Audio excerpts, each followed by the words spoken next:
Assalamualaikum warahmatullahi wabarakatuh.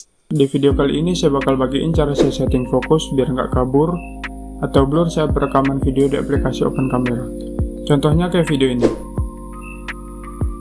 Nah, bisa dilihat videonya kayak maju mundur dan kadang blur gitu.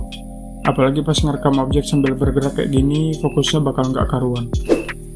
Sebelum mulai tutorialnya, pastiin kalian udah aktifin kamera 2 apinya. Bagi yang belum tahu cara aktifinnya, saya udah buatin tutorialnya. Oke, langsung aja. Pertama, klik titik 3 ini.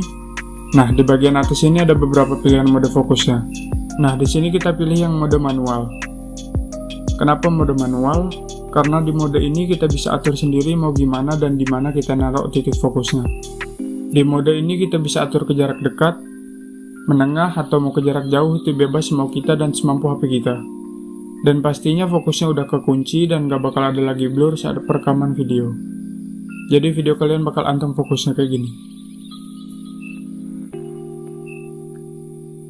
Nah, gitu aja tutorial buat setting fokus di aplikasi Open Camera. Kalau ada request buat tutorial lain bisa komen atau DM ke IG ya.